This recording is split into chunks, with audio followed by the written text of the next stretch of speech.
வணக்கம்.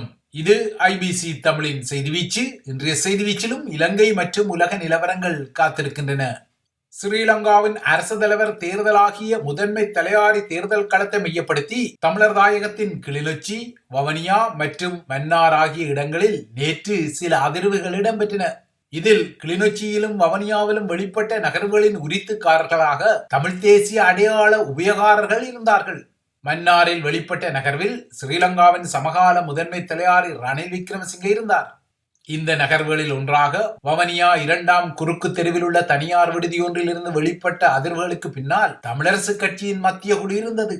ஆயினும் நேற்று கூடிய தமிழரசு கட்சியின் மத்திய குழு கூட்டத்தில் தமிழ் பொது வேட்பாளர் விடயம் குறித்து பேச்சுக்கள் நடத்தப்படவில்லை எனவும், இதனால் ஏற்கனவே தமிழரசிலிருந்து வெளிப்பட்ட பொது வேட்பாளர் விடயத்தில் இணக்கப்பாடு எட்டப்படவில்லை என்ற விடயமே நேற்று மீண்டும் மீளுருவாக்கம் செய்யப்பட்டிருந்தது.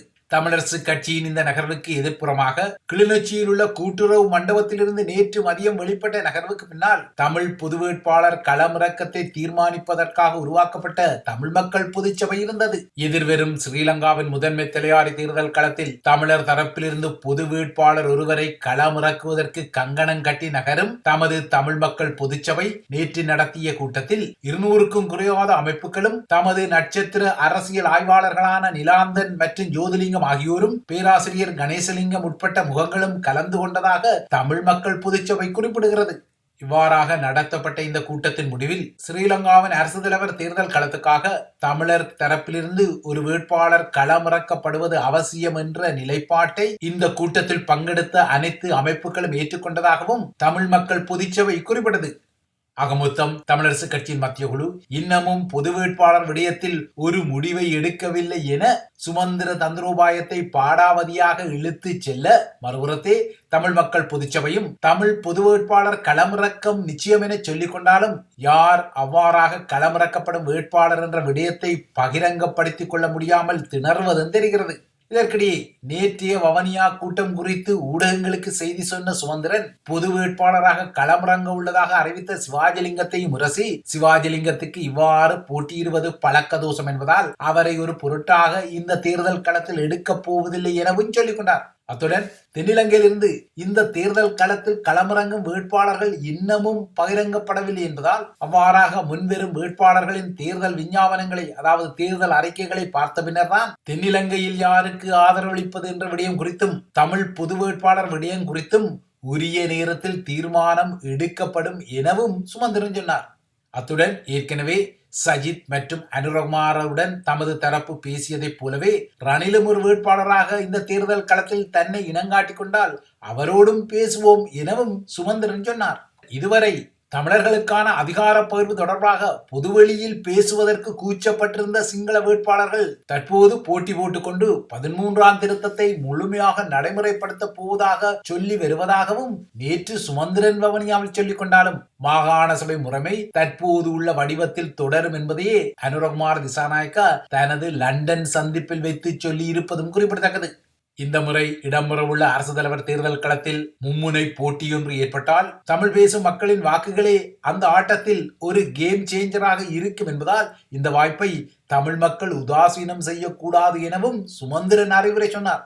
அதாவது இந்த விடயத்தில் மிகவும் கவனமாக தமிழர் தரப்பு பேரங்களை பேசிக்கொள்ள வேண்டும் என்ற பழைய பல்லவி மீண்டும் சுமந்திரனால் சொல்லப்படுகிறது. ஆயினும் 2015ஆம் ஆண்டிலும் இவ்வாறான கேம் சேஞ்சர் ஆட்ட கதைகளுடன் நல்லாட்சி அடையாள மைத்திரிக்கு வாக்களிக்க சொல்லிய தமிழரசு கட்சி அல்லது ரணிலுடன் இணைந்து யாழ் கைலாச பிள்ளையார் கோயிலடியில் ஸ்ரீலங்காவின் சிங்க தேசிய கொடியை தூக்கி பிடித்து அசைத்து காட்டிய இரா சம்பந்தன் தந்திரோபாயங்களால், அதுவும் இல்லையென்றால் அடுத்த பொங்கலுக்கு தீபாவளிக்கு தேர்வு என சொல்லிய கருத்துக்களால் இதுவரை கண்ட அடைவு என்ன என்ற வினாக்களுக்கும் சுமந்திரன் தான் பதில் சொல்லிக் கொள்ள வேண்டும். ஆகையால் சிவாஜிலிங்கம் பழக்க தோஷத்தில் நிற்பவர் என நக்கல் நளினம் செய்வதற்கு முன்னால் இவ்வாறாக தமது தரப்பில் வெளிப்பட்ட பழைய காட்சிகளும் அதன் பின்னால் இருந்த தந்திரோபாயங்கள் குப்பர கவிழ்ந்த கதைகளையும் சுமந்திரன் போன்றவர்கள் மறக்கக்கூடாது. தமிழர் தரப்பு இவ்வாறு கிளிநொச்சி மற்றும் வவுனியாவில் அதிர ஸ்ரீலங்காவின் முதன்மை தலைவர் ரணில் நேற்று மன்னாரில் ஒரு அதிர்வை செய்தார். ரணிலின் நேற்றைய மன்னார் காட்சிப்படுத்தலில் யாழ்ப்பாணத்தில் அண்மையில் ரணில் செய்த பயணத்தின் போது எவ்வாறு சுமந்திரன் அவருக்கு அருகில் பிரசன்னப்பட்டாரோ அந்த காட்சியை பிரதியெடுக்கும் வகையில் மன்னாரில் செல்வம் அடைக்கலநாதன் ரணிலுக்கு அருகில் தனது பிரசன்னத்தை உறுதிப்படுத்திக் கொண்டார். ஆயினும் ரணிலுடன் பிரசன்னப்பட்ட இதே செல்வம் அடைக்கலநாதன் தமிழ் பொது வேட்பாளர் என்ற நிலையில் இதுவரை இருந்ததையும் அவதானிக்க முடியும். இதற்கிடையே மன்னாரில் இருந்து தனக்கு கிட்ட வேண்டிய வாக்குகளை இலக்கு வைத்து மன்னாரில் காணிகள் அற்ற 5000 குடும்பங்களுக்கு காணி உறுதி பத்திரங்கள் வழங்கப்பட உள்ளதாக அறிவித்த ரணில் விக்ரமசிங்க அதில் 442 காணி உறுதி பத்திரங்களை ஸ்ரீலங்காவின் உரிமைய செயற்திட்டத்தினூடாக நேற்று வழங்கிக் கொண்டார். அத்துடன் மன்னார் மாவட்ட விவசாயிகளை இழுத்தெடுக்கும் வகையில் அவர்களுக்கு உரம் வழங்குவதற்கான நிதிக்குரிய காசோலைகளையும் அவர் அன்பளிப்பாக வழங்கிக் கொண்டார். இவ்வாறான அன்பளிப்பு கரத்துண்டுகளை நீட்டிய ரணில் எதிர்வரும் 5 வருடங்களில் இலங்கையில் முன்னெடுக்கப்படும் பொருளாதார கொள்கைகள் தான் இலங்கையின் எதிர்காலத்தை தீர்மானிக்கும் என்பதால் மீண்டும் அரசு தலைவராக தன்னையே தெரிவு செய்து இந்த வளமான எதிர்காலத்தை தீர்மானித்துக் கொள்ளுங்கள் என மன்னாரில் இளையோர் மற்றும் வணிக சமூகத்துடன் நடத்திய சந்திப்பில் ஒரு செய்தியை கூறவும் ரணில் மறக்கவில்லை. ரணில் விக்ரமசிங்க தனது நேற்றைய மன்னார் காட்சிப்படுத்தலில் திருமலையை போலவே மன்னாரிலும் இந்திய பிரியனருக்குரிய அவிர்ப்பாகங்கள் அதிகமாக வழங்கப்படும் என்பதற்குரிய அறிகுறிகளை வெளிப்படுத்த தவறவில்லை.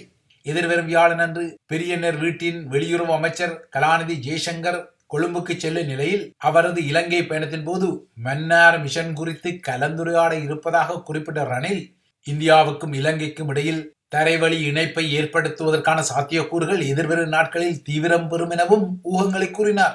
மன்னாரில் உள்ள சக்தி வள இடங்களை இந்திய பிரியனருக்கு வழங்குவது குறித்தும் அவர் பேசிக்கொண்டார். அதேபோல இந்தியாவுக்கும் இலங்கைக்கும் இடையில் கடலடியில் எரிபொருள் விநியோக குழாய்களை நிர்மாணிப்பது குறித்தும் அவர் சொன்னார். இதற்கும் அப்பால் மன்னார் பகுதியை கடல்வழி சுற்றுலா மையத்தளமாக மாற்றுவதற்குரிய சாத்தியக்கூறுகள் குறித்தும் அவர் பேசிக்கொண்டார். ஆனால் இந்திய பிரியனருக்கான இந்த மன்னார் அவிர்ப்பாக திட்டங்களில் மன்னாரில் வாழும் கடல் தொழிலாளர்களின் பிரச்சனைகள் குறித்து அரசாங்கம் கவனத்தை செலுத்த வேண்டும் என மன்னார் மறைமாவட்ட ஆயர் நேற்று ரணிலை நேரடியாக மன்னாரில் சந்தித்து கோரிக்கை விடுத்த போதிலும் மன்னாரில் இந்திய பிரியனருக்கான அவிர்ப்பாக திட்டங்கள் ரணிலால் முன்னகர்த்தப்படுகின்றன. ரணிலின் இந்த திட்டங்களின் அடிப்படையில் எதிர்வரும் ஆகஸ்ட் மாதம் அளவில் இலங்கைக்கு செல்லவுள்ள 3.0 நரேந்திர மோடியின் நிகழ்ச்சி நிரல்களில் மன்னாருக்கும் அவர் செல்லக்கூடிய வாய்ப்புகளும் நிழலாடிக் கொள்கின்றன. 3.0 மோடியின் ஆகஸ்ட் இலங்கை பயணத்தை தற்போது கொழும்பில் உள்ள இந்தியா ஹவுஸும் அதாவது இந்திய தூதரகமும் ஏறக்குறைய உறுதிப்படுத்தியுள்ளதால் எதிர்வரும் வியாழனன்று இலங்கைக்கு செல்லும் இந்திய வெளியுறவு அமைச்சர் ஜெய்சங்கரின் பயணத்தில் 3.0 மோடியின் இலங்கை பயண விடயங்கள் ஜே என நகரும் சாத்தியக்கூறுகளை நிச்சயமாகவே எதிர்பார்த்துக் கொள்ளலாம்.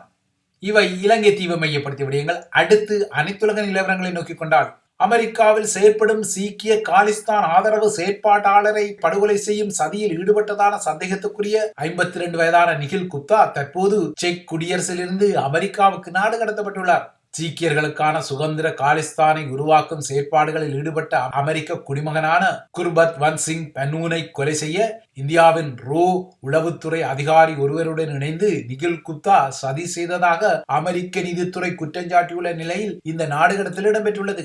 கடந்த வருட ஜூனில் இந்தியாவிலிருந்து செக் குடியரசின் பிராக் நகருக்கு சென்றபோது நிகில் குப்தா அமெரிக்காவின் கோரிக்கையின் அடிப்படையில் செக் குடியரசின் அதிகாரிகளால் கைது செய்யப்பட்டிருந்தார். அவ்வாறாக கைது செய்யப்பட்டவர்களை தமது நாட்டுக்கு நாடு கடத்துமாறு அமெரிக்கா கோரிய நிலையில் தான் அமெரிக்காவுக்கு நாடு கடத்தப்படுவதையும் அங்கு வைத்து விசாரணை செய்வதையும் தடுப்பதற்காக செக் குடியரசில் சில சட்ட முயற்சிகளை நிகில் குப்தா எடுத்திருந்தார். ஆனால் அவரது முயற்சிகள் தோல்வியடைந்ததை அடுத்து அவர் அமெரிக்காவுக்கு நாடு கடத்தப்பட்டுள்ளார். நிகில் குப்தா தற்போது நியூயார்க் புரூக்ளின் சிறையில் தடுத்து வைக்கப்பட்டிருக்கும் போதிலும் அமெரிக்க நீதித்துறை இந்த விடயத்தை உறுதிப்படுத்த மறுத்துள்ளது. கனடாவில் கடந்த வருட ஜூனில் காலிஸ்தான் செயற்பாட்டாளரான ஹர்தீப் சிங் நிஜார் படுகொலை செய்யப்பட்ட சம்பவத்தில் இந்தியாவை தொடர்படுத்தும் குற்றச்சாட்டுக்களை கனடா செப்டம்பர் மாதத்தில் முன்வைத்ததை அடுத்து கனடாவுக்கும் இந்தியாவுக்கும் இடையில் தீவிரமான ராஜதந்திர முறுகல் ஏற்பட்டிருந்தது. இந்த நிலையில் தற்போது நிகில் குப்தா அமெரிக்காவுக்கு நாடு கடத்தப்பட்டுள்ளதால் கனடாவில் இடம்பெற்ற இந்த படுகொலை குறித்த புதிய விடயங்கள் அவர் மூலம் வெளிவரலாம் என எதிர்பார்க்கப்படுகின்றது. அமெரிக்கா மற்றும் கனடாவில் குடியுரிமை பெற்றவரான குர்பத் வந்த் சிங் பனூனின் படுகொலை சதி முயற்சிக்கு பின்னால் இந்திய உளவுத்துறையான ரோவின் முக்கிய அதிகாரி ஒருவர் இருப்பதாக அமெரிக்க அதிகாரிகள் குறிப்பிடுவது இங்கு சுட்டிக்காட்டத்தக்கது. இறுதியாக ஐரோப்பிய நிலவரங்களை நோக்கிக் கொண்டால் பிரித்தானியா மற்றும் பிரான்சில் இன்னும் 2 வார காலத்தில் இடம்பெறவுள்ள பொது தேர்தலில் குடியேறிகளின் பிரச்சினை முக்கிய விடயமாக எதிரொலித்து வரும் நிலையில் மத்திய தரை கடற்பரப்பில் பயணித்த குடியேறிகள் சிலரை கிரேக்க கடலோர காவல்படை நீருக்குள் கைவிட்டு கொலை செய்ததான அதிர்ச்சிகரமான குற்றச்சாட்டுகள் வெளிவந்துள்ளன. 3 வருட கால பகுதியில் மத்திய தரை கடலில் இவ்வாறாக இடம்பெற்ற கிரேக்க கடலோர காவல்படையின் நகர்வுகளால் சில குடியேறிகள் கடலில் கொல்லப்பட்டதான குற்றச்சாட்டுகள் முன்வைக்கப்படுகின்றன. அதற்குரிய சாட்சிகளின் ஆதாரங்களும் முன்வைக்கப்பட்டன. எனினும் கிரேக்க கடலோர காவல்படை தம்மீதான இந்த குற்றச்சாட்டுகளை கடுமையாக நிராகரித்துள்ளது. இந்த நிலையில் பிரான்ஸ் பொது தேர்தல் கள நிலவரத்தை நோக்கிக் கொண்டால் நேற்று மாலையுடன் பிரெஞ்சு நாடாளுமன்ற தேர்தலுக்கான வேட்புமனு தாக்கல்கள் முடிவடைந்துள்ளதால் ஜூன் 30 இடம்பெறவுள்ள முதற் சுற்று வாக்களிப்பை மையப்படுத்தி அதிகாரப்பூர்வ பரப்புரைகள் இன்று ஆரம்பித்துள்ளன. 577 ஆசனங்களை கொண்ட பிரெஞ்சு நாடாளுமன்றத்திற்குரிய தேர்தலில் தற்போது அனைத்து வேட்பாளர்களும் பதிவு செய்யப்பட்டுள்ளனர். அவசரமான கூட்டணிகள் மற்றும் குழப்பங்களுடன் கடந்த ஒரு வார காலமாக பிரெஞ்சு அரசியலில் திடீர் திருப்பங்களும் பரபரப்புகளும் ஏற்பட்ட நிலையில் வேட்புமனு தாக்கல்கள் முடிவடைந்துள்ளன. இந்த நிலையில் இந்த தேர்தல் பரப்புரைகளில் வலதுசாரி கட்சிகள் குடியேறிகளின் விடயத்தில் இறுக்கமாக நிற்பது தெரிகின்றது. குறிப்பாக மரீன் லூப்பனின் தீவிர வலதுசாரி தேசிய பேரணி கட்சி இந்த விடயத்தில் வாக்காளர்களை கவர்ந்து கொள்ள முயல்கின்றது. இதனால் அதிக ஆதரவு பெற்ற தீவிர வலதுசாரிகளை தோற்கடிக்கும் யுகத்தில் இடதுசாரி கட்சிகள் தமக்கிடையில் உருவாக்கிய புதிய கூட்டணி உற்றுநோக்கலை ஏற்படுத்தியிருக்கின்றது. பாப்புலர் ஃப்ரண்ட் எனப்படும் புதிய மக்கள் முன்னணி என்ற பெயரில் இந்த தேர்தல் கூட்டணி உருவாக்கப்பட்டுள்ளது. 1936 ஆண்டில் பிரான்சில் பாசிசத்தை எதிர்த்து உருவாக்கப்பட்ட அரசியல் கூட்டணியின் பெயரும் பாப்புலர் ஃப்ரண்ட் என இருக்கும் நிலையில் அதே பெயரே எதிர்வரும் தேர்தலை மையப்படுத்திய கூட்டணிக்கு வைக்கப்பட்டுள்ளது. சோசலிஸ்ட் கட்சி, கம்யூனிஸ்ட் கட்சி, தீவிர இடதுசாரி கட்சி மற்றும் பசுமை கட்சி உட்பட்ட இடதுசாரிகள் உருவாக்கிய இந்த புதிய மக்கள் முன்னணி தமது தேர்தல் விஞ்ஞாபனத்தில் தமது கூட்டணி ஆட்சியை பிடித்தால் இமானுவேல் மேக்ரன் அரசாங்கத்தின் சர்ச்சைக்குரிய குடியேற்ற சட்டங்கள் மற்றும் ஓய்வூதிய சீர்திருத்த சட்டங்கள் கைவிடப்படும் என அறிவித்துள்ளன. அத்துடன் உக்ரைனில் உள்ள அணுமின் நிலையங்களை பாதுகாக்க அமைதி படை ஒன்றை அனுப்ப போவதாகவும் இந்த கூட்டணி உறுதியளித்துள்ளது. இந்த கூட்டணியில் உள்ள கட்சிகளுக்கு இடையில் வேறுபாடுகள் இருந்தாலும் பிரான்சில் தீவிர வலதுசாரிகள் ஆட்சியை பிடிப்பதற்கான ஒரே வழி இந்த கூட்டணி தான் என அதில் பங்கெடுக்கும் கட்சிகள் வேற்றுமையில் ஒற்றுமை கண்டு அறிவிப்புகளை விடுத்துள்ளன. லூப்பென் குடும்பத்திடம் பிரான்சை கையளிக்க முடியாது எனவும் இந்த கட்சியின் தலைவர்கள் சூளுரைத்துள்ளனர். பாப்புலர் ஃப்ரண்ட் என்ற இந்த கூட்டணி வெற்றி பெற்றால் அதில் யார் பிரதமராக பொறுப்பேற்பார் என்ற விடயம் இதுவரை தெளிவாக தெரியவில்லை. எனினும் முன்னாள் அரசு தலைவரான பிரான்சுவா ஹொலண்ட் இந்த அணியில் மீண்டும் வேட்பாளராக களமிறங்கியிருப்பதால் அவர் பிரதமராக கூடும் என்ற எதிர்பார்ப்புகள் உருவாகியுள்ளன. எதுவாறாயினும் கருத்து கணிப்புகளில் மரீன் லூப்பனின் கட்சியை இந்த தேர்தலூடாக தனது நாடாளுமன்ற இருப்பை பெருமளவு அதிகரிக்கும் என குறிப்பிடப்பட்டாலும் 2ஆம் சுற்றின் பின்னர் ஆட்சி அமைப்பதற்குரிய பெரும்பான்மை அதற்கு கிட்டாது என்ற கணிப்புகளும் உள்ளன. இதனால் இந்த தேர்தலூடாக உருவாகக்கூடிய புதிய நாடாளுமன்றம் ஒரு தொங்கு நாடாளுமன்றமாக உருவாகக்கூடும் எனவும் ஒரு கூட்டணி ஆட்சியோ உருவாகும் என்ற கணிப்புகளும் தீவிரம் பெற்றுள்ளன. இவைதான் IBC தமிழின் செய்தி வீச்சு. தொடர்ந்தும் IBC தமிழுடன் இணைந்திருங்கள்.